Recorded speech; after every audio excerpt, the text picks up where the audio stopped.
Shalom a todos nuestros hermanos y hoy tenemos para esta porción de esta Shabbat la porción Tetzaveh. La porción Tetzaveh leemos en el libro de Shemot, esto es Éxodo, del capítulo 27-20 hasta el capítulo 30-10. Y la palabra Tetzaveh significa mandarás.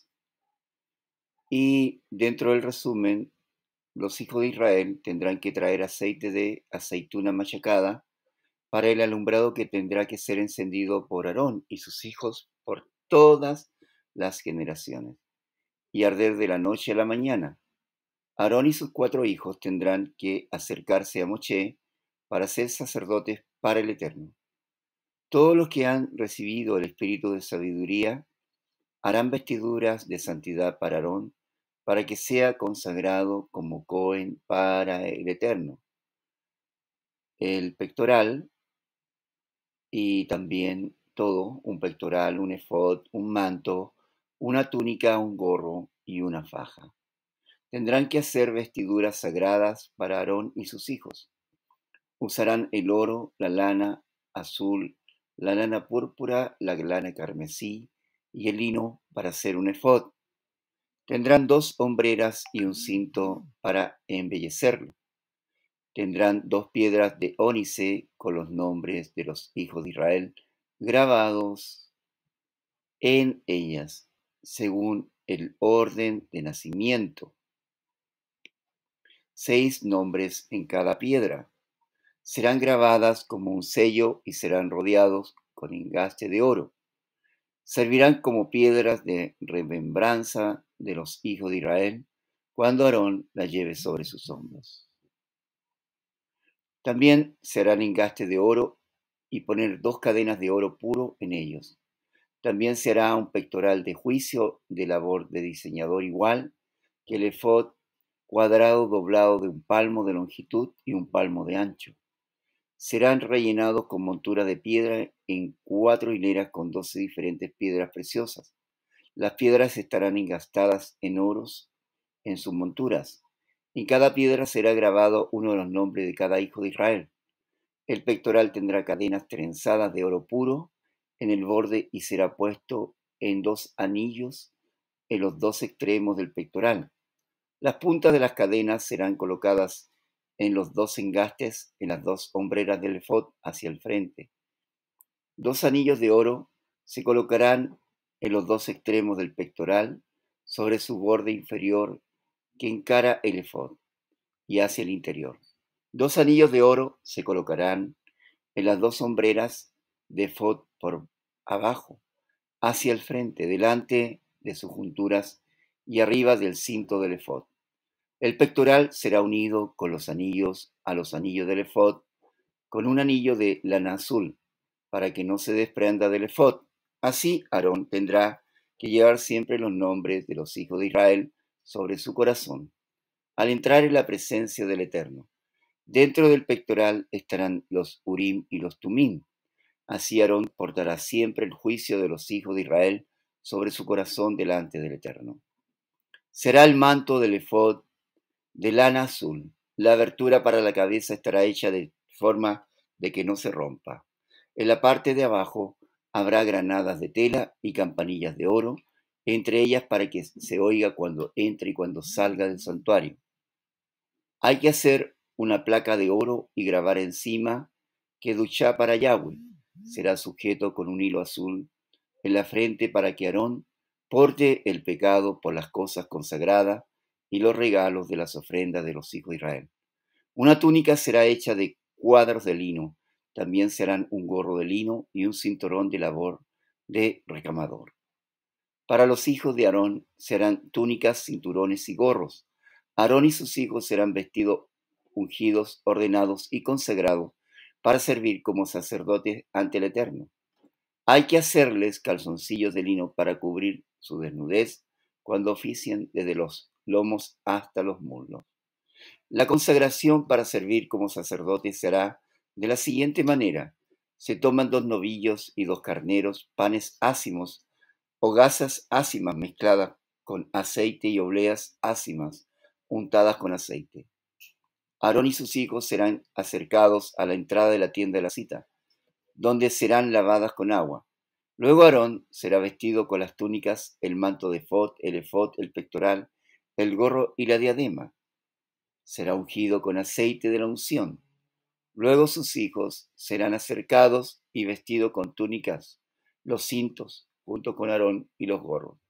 El novillo será acercado y antes de degollarlo, Aarón y sus hijos pondrán sus manos sobre su cabeza.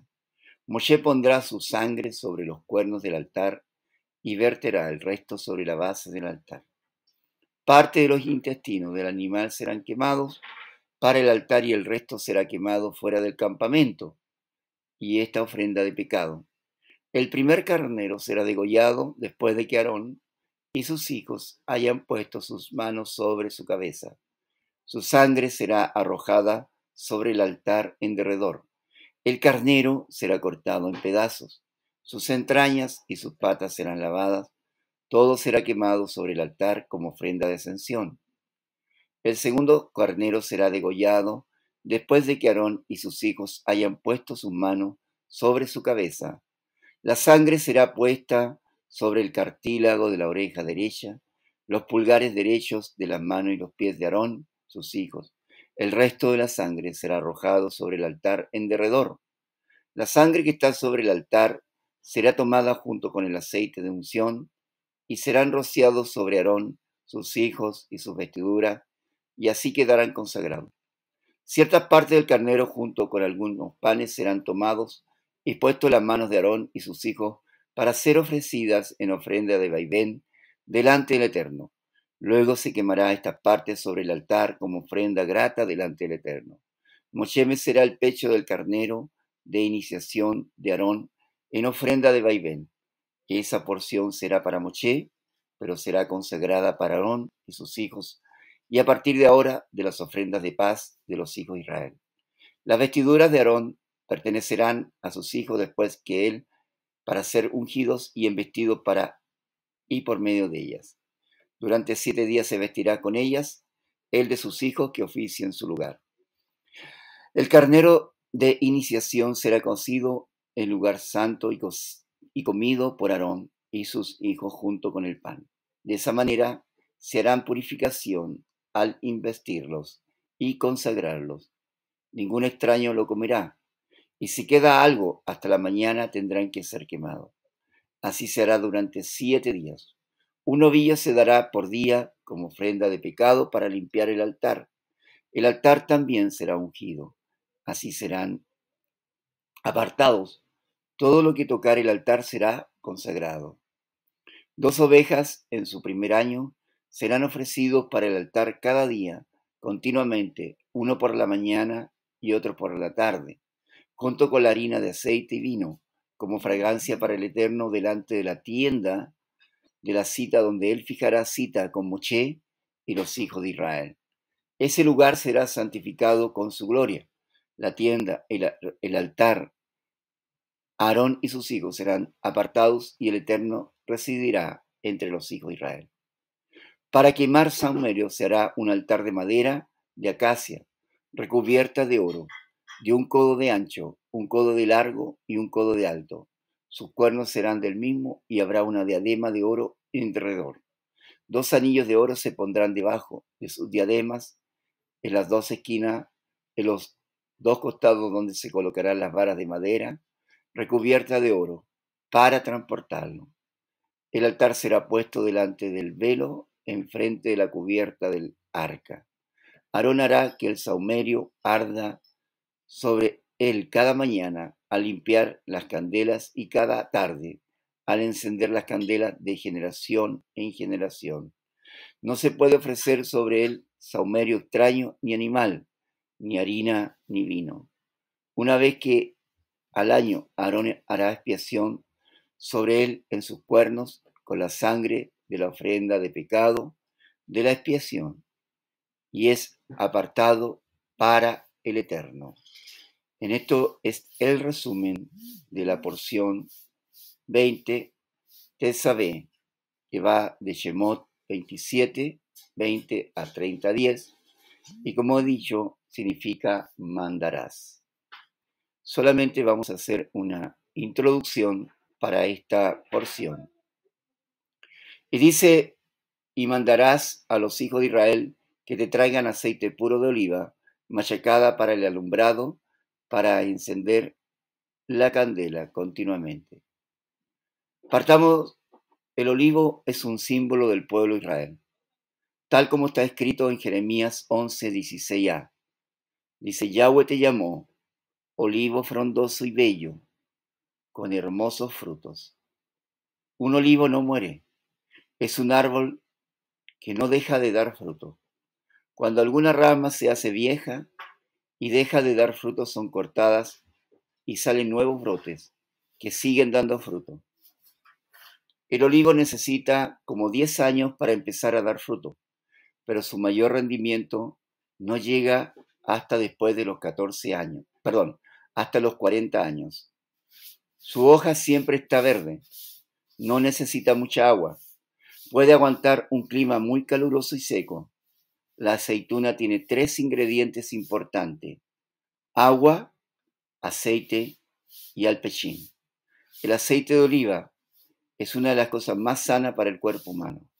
Entre otras cosas, se usa para freír otros alimentos, para mezclar en harinas y producir alimentos. Se echa sobre ensalada y pan y puede servir como combustible para lámparas de aceite, como es en el caso aquí especial para el candelabro en el tabernáculo. El Midrash destaca la similitud que hay entre el olivo y el pueblo de Israel. Como el aceite de oliva es el más selecto de todos los aceites, el pueblo de Israel es la más apartada de las naciones. El aceite es producido por medio de fuertes presiones. De la misma manera, los hijos de Israel purifican su corazón y vuelven al Eterno cuando están bajo la presión de las naciones. Todos los demás líquidos pueden mezclarse, pero el aceite no se mezcla con los demás. Así el pueblo de Israel es la única nación en la historia que no ha sido devorada por las naciones sin perder su identidad. Si el aceite es metido en otro líquido, flota a lo más alto. Así los israelitas que cumplen la voluntad del Eterno son elevados por encima de los demás pueblos del mundo. Como el aceite sirve para iluminar al mundo, así la sabiduría que radiaba a través del Beit Hamikdash, el templo sagrado, ilumina el mundo entero. También se explica que para el alumbrado no podía tener ningún sedimento. El olivo se cosecha durante el invierno. En el tiempo del segundo templo se cosechaba 3 veces cada año. La primera cosecha era de las aceitunas que estaban en las puntas de las ramas, que habían madurado primero por los rayos del sol. La segunda cosecha era de las aceitunas que estaban entre las ramas, y la tercera cosecha era de las aceitunas que maduraban más tarde. Primero se machacaban las aceitunas en un mortero. El aceite que salía de allí fue el único apto para la menorá, el candelabro, porque no tenía residuos. Luego prensaban las aceitunas con un madero y finalmente eran molidas con piedra de molino. El aceite que salía de estas dos últimas servía para las oblaciones de harina, pero no para la menorá. La menorá no ardía las 24 horas del día. Solo se encendía una vez por día, en la tarde, a la misma hora que el segundo cordero diario fue sacrificado en el atrio, a la hora cuando murió el Mesías Ben Yosef. El hecho de usar expresiones como continuamente no significa que estuviera ardiendo todo el tiempo.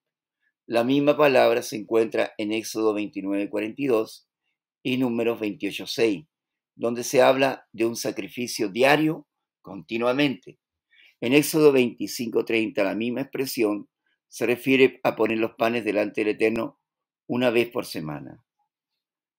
Y nos dice además, en la tienda de reunión, fuera del velo, que está delante del testimonio, Aarón y sus hijos la mantendrán en orden delante de Yahweh desde la tarde hasta la mañana, y es un estatuto perpetuo para todas las generaciones de los hijos de Israel.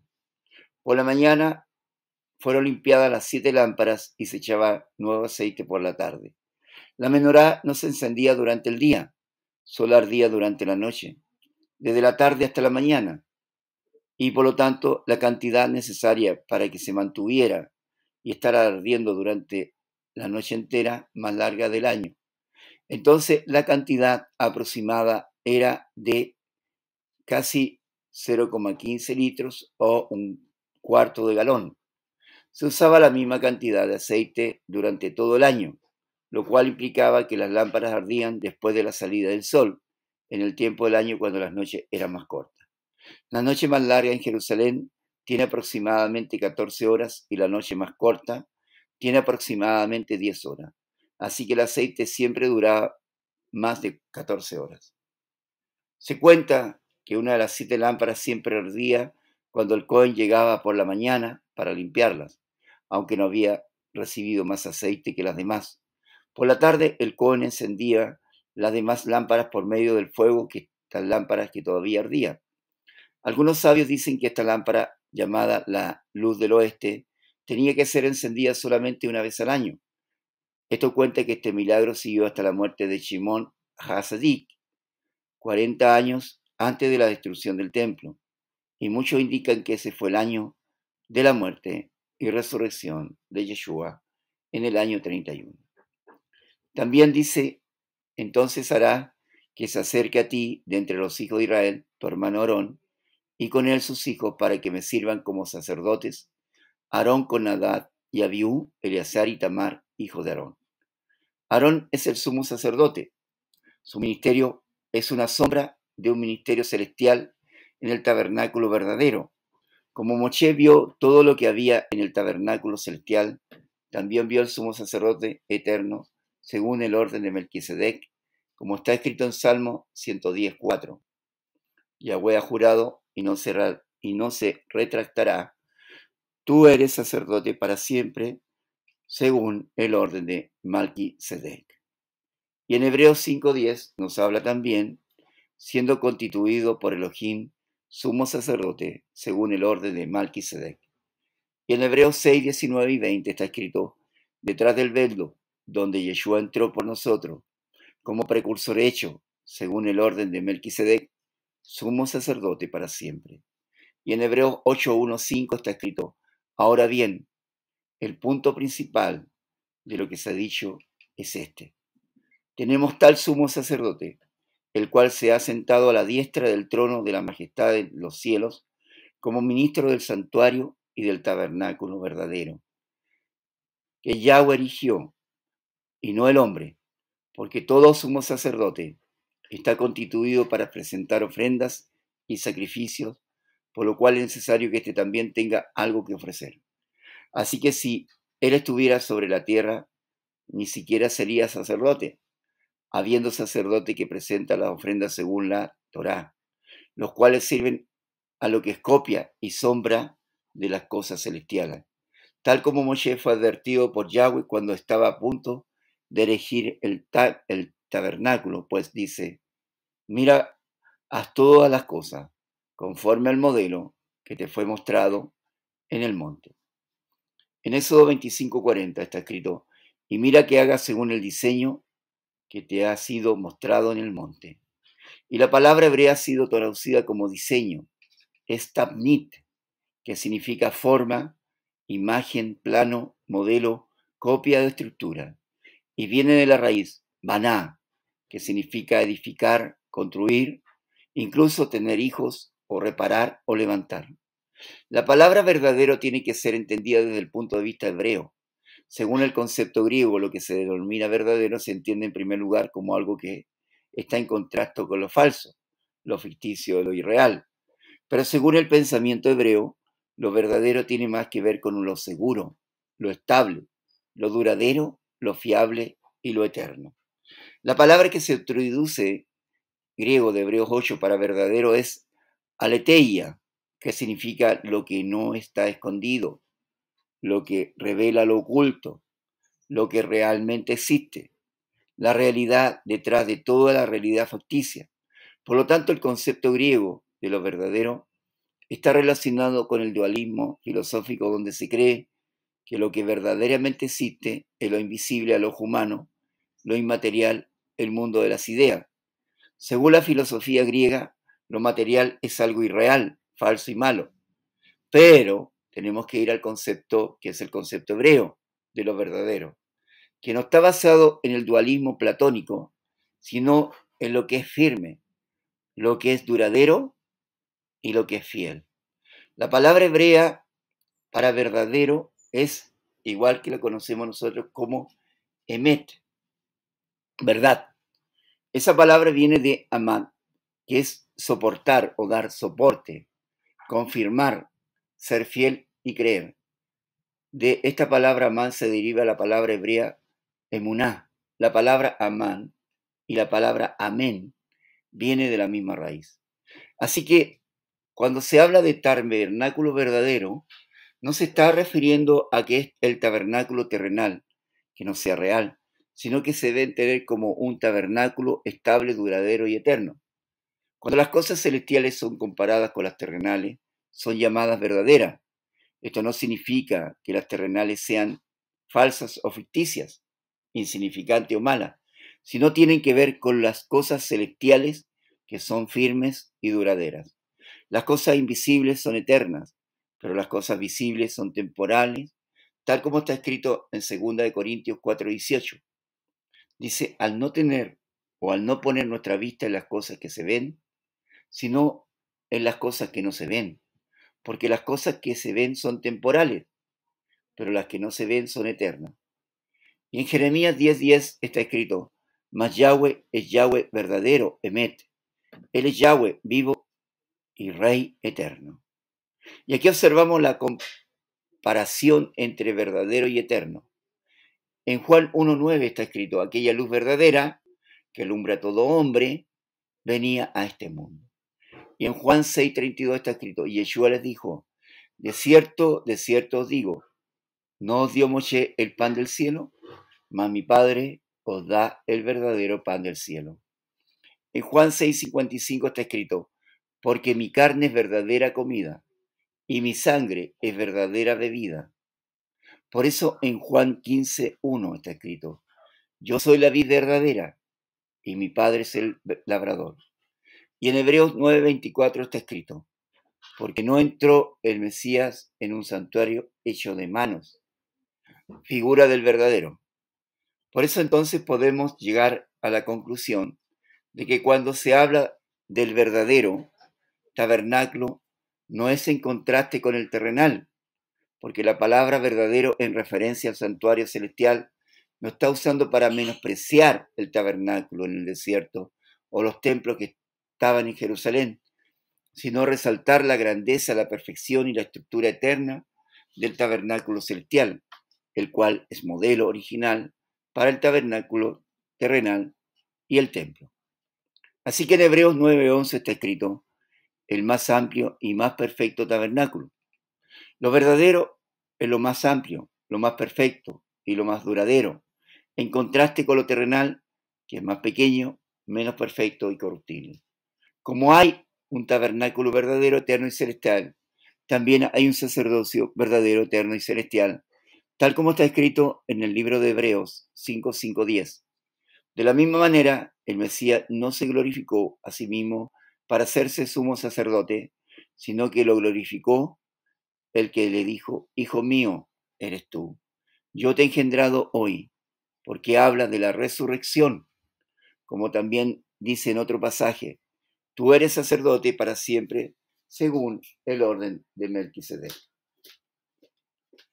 El Mesías, en los días de su carne, habiendo ofrecido oraciones y súplicas con gran clamor y lágrimas al que podía librar de la muerte, fue oído a causa de su temor reverente, y aunque era hijo, aprendió obediencia por lo que padeció, y habiendo sido hecho perfecto, vino a ser fuente de eterna salvación para todos los que le obedecen, siendo constituidos por Yahweh sumo sacerdote, según el orden de Melquisedec.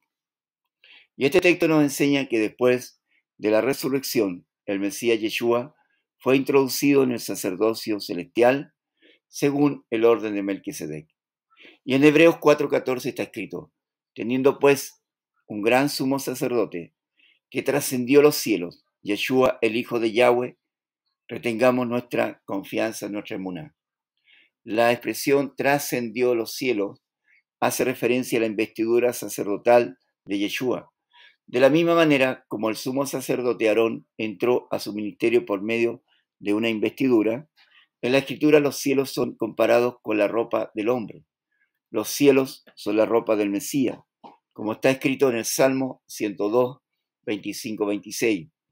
Desde la antigüedad tú fundaste la tierra, y los cielos son la obra de tus manos. Ellos perecerán, pero tú permaneces, y todos ellos como una vestidura se desgastarán, como vestido los mudarás y serán cambiados. Pero tú eres el mismo, y tus años no tendrán fin. Entonces podemos decir que la consagración de Aarón fue una sombra profética de la consagración celestial futura del Mesías. En Éxodo 28, 31, 32 está escrito, harás asimismo el manto del efod, todo de lana azul. Las aberturas para la cabeza estarán dobladas hacia adentro. Alrededor de la abertura habrá un borde de labor de tejedor, como la abertura de un coselete, y será y no se romperá. Cuando Aarón fue vestido con el manto azul del efod, estaba haciendo un acto profético que hablaba acerca del momento cuando el Mesías iba a trascender los cielos. Después de la resurrección, la cabeza de Aarón estaba encima del manto azul y su cuerpo debajo.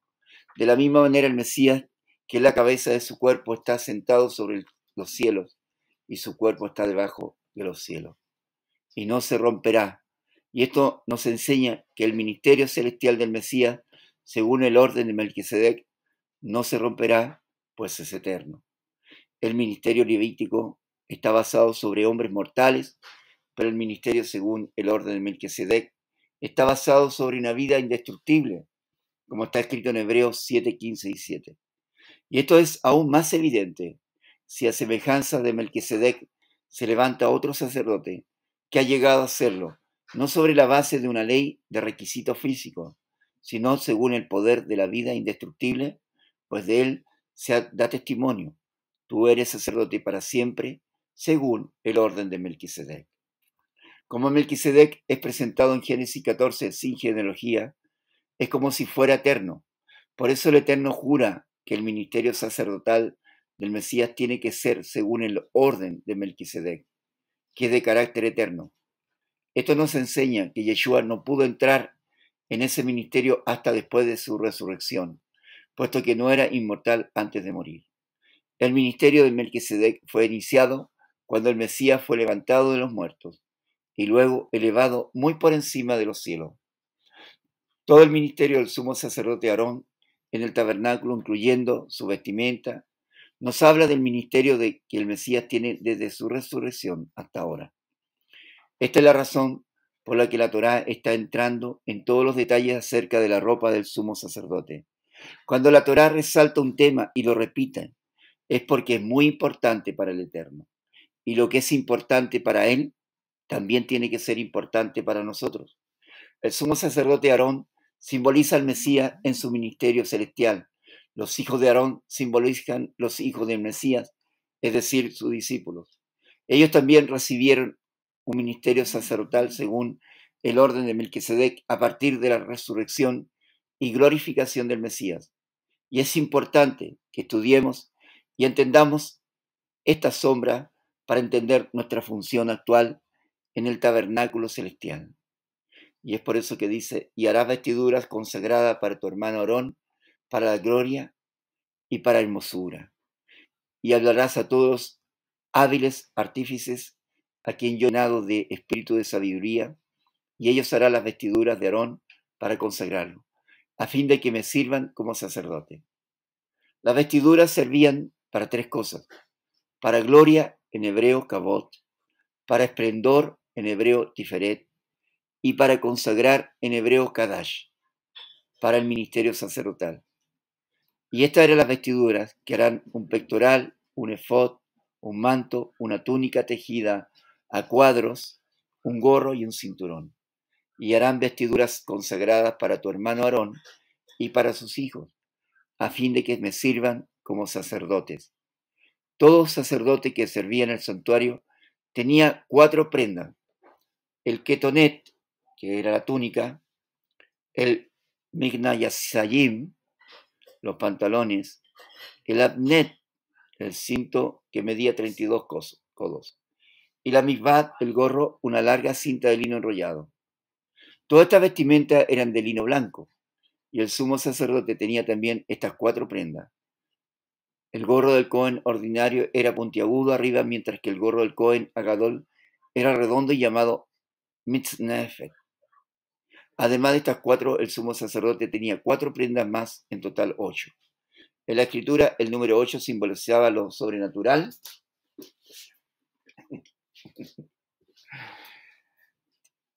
Estas 4 tenían 4 prendas más, en total 8.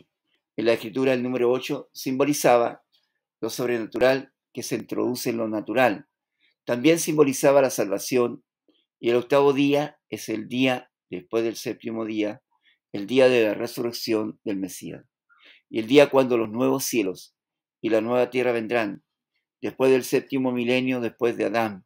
En el 8º día el niño judío entra en el pacto por medio de la circuncisión de su carne. 8 personas fueron salvas por las aguas del diluvio. Las 4 prendas adicionales del sumo sacerdote fueron el mehil, el manto azul, efod, el delantal, el joshem, el pectoral, y el sit, la diadema. Así que harán también el efod de oro, de lana azul, lana púrpura y lana carmesí, y lino trenzado, obra de diseñador. Según esto, el efod estaba hecho como una especie de delantal que el Cohen ceñía por las espaldas a la altura del corazón, debajo de los codos. Su anchura era un poco más grande que la anchura de la espalda de un hombre y llegaba hasta los talones. El cinto estaba tejido a su borde superior, siguiendo su ancho y prolongándose hacia ambos lados para que pudiera rodearlos completamente y ceñirse con él. Las sombreras estaban unidas al cinto y en la parte de atrás y llegaban hasta los hombros y un poco más, de modo que se doblaban hacia adelante, hacia el de abajo. Las piedras de ónice estaban incrustadas, una en cada hombrera. Las 2 cadenas de oro fueron insertadas en los 2 anillos superiores del pectoral, uno a la derecha y otro a la izquierda, y las 2 puntas de cada cadena fueron insertadas en el engaste de cada hombrera. Así que el pectoral colgaba de los engastes del efod hasta la altura del corazón. Los 2 anillos que estaban en las 2 esquinas bajo el pectoral coincidían con los 2 anillos que estaban en la parte arriba del cinto del efod, descansando uno sobre otro. Y estos anillos fueron atados entre sí con un hilo de lana azul para que el pectoral estuviese pegado al cinto del efod y no se moviese. Según esto, las 5 clases de material estaban trenzadas en cada hilo. El oro se aplanaba en láminas delgadas que se cortaban en hilo fino.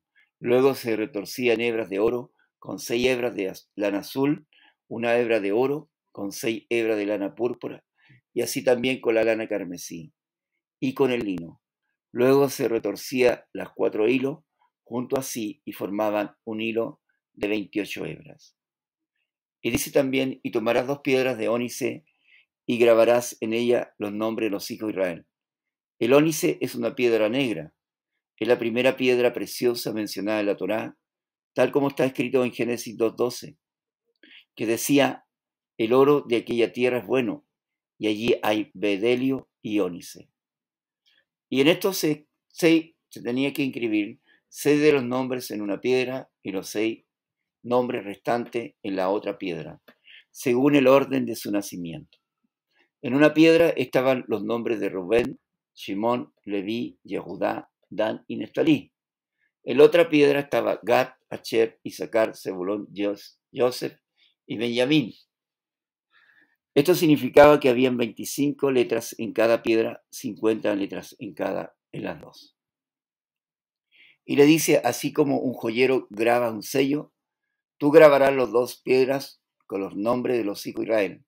La engastarás en filigrana de oro. Esto cuenta que en realidad los nombres de las tribus fueron escritos con tinta, luego fue traído y dicen que se utilizó una técnica muy parecida a una técnica muy ancestral, la cual se hacía principalmente con el grano de cebada llamado shamir.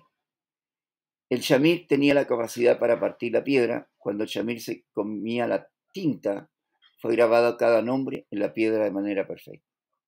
Y dice, pondrás las dos piedras en la sombrera del ephod, como la piedra memorial para los hijos de Israel, y Aarón llevará sus nombres delante de Yahweh y sobre sus hombres por memorial.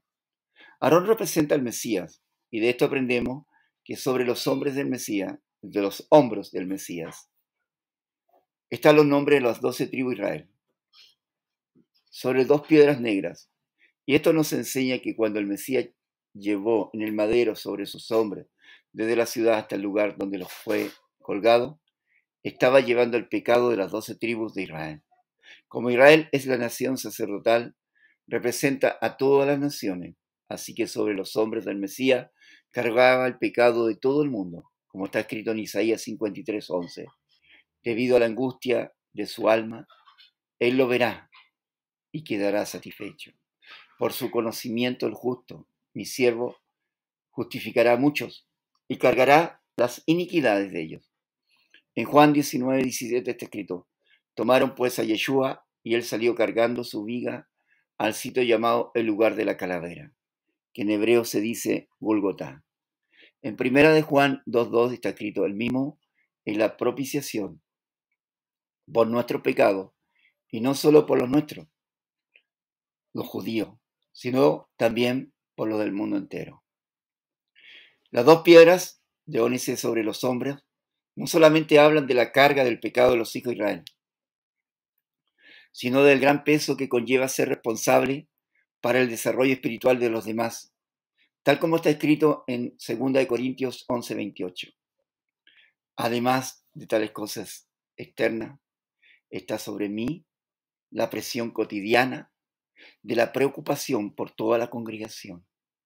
Y esta carga del intercesor. La intercesión es lo que en ese contexto nos habla lo que hacían. Ahora esta intersección la hace directamente nuestro Mashiach. En Lucas 22:32, Juan 17:9, sobre sus hombros pesan aquellos nombres que también están en su corazón. Tiene que llevarlos delante del Eterno en todo momento y mencionar sus nombres constantemente, como está escrito en Filipenses 1:4, orando siempre con gozo en cada una de mis oraciones por todos vosotros. Y en Efesios 1:16 está escrito, no ceso de dar gracias por vosotros, haciendo mención de vosotros en mis oraciones. En 2 de Timoteo 1:3 está escrito, doy gracias a Yahweh, a quien sirvo con limpia conciencia, como lo hicieron mis antepasados, de que sin cesar, noche y día, me acuerdo de ti en mis oraciones. En Filemón 4 está escrito, doy gracias a mi Yahweh siempre, haciendo mención de ti en mis oraciones. En Romanos 8:34 está escrito, ¿quién es el que condena? El Mesías Yeshua es el que murió, sí, más aún, el que resucitó, el que además está a la diestra de Yahweh y el que también intercede por nosotros. El ministerio del Mesías, según el orden de Melquisedec, fue entregado por sus discípulos 50 días después de su resurrección. En el día de Shavuot, cuando el Espíritu fue dado, según vemos escrito en Hechos capítulo 2. Esos 50 días corresponden a las 50 letras de los nombres de los hijos de Israel que están sobre los hombres del Mesías. También, Yeshua estuvo 40 días con sus discípulos después de su resurrección. Hechos 1:3. Los 10 últimos días antes de Shavuot estaba en el cielo y cada letra corresponde a un día y vemos cómo la letra corresponde al primer día en el cielo. Estas letras es la primera del nombre Yosef, la Yud. En ese día, cuando el Mashiach ben Yosef entró en el cielo, empezó el proceso de su glorificación y luego consagración como sumo sacerdote. Él fue investido en el cielo con esa ropa verdadera, que también tiene los nombres de los hijos de Israel sobre los hombros. Así él puede llevar la memoria de los hijos de Israel delante del Padre constantemente, como está escrito en Hebreos 7:25. Por lo cual él también es poderoso para salvar para siempre a los que por medio de él se acercan a Yahweh, puesto que vive perpetuamente para interceder por ellos. Como el Mesías está llevando los nombres de los hijos de Israel en las dos piedras que están sobre sus hombros, hay un constante recuerdo de su muerte delante del Padre, siempre a favor de nosotros. Nosotros tenemos que considerar sobre todo lo que significa realmente lo que el Mesías hace constantemente en este sacerdocio, el sacerdocio eterno, el sacerdocio según el orden del Melquisedec. Así que en este contexto, Shabbat Shalom a todos y que sea de reflexión y también de entendimiento esta parte de la porción de la Torá. Ustedes saben.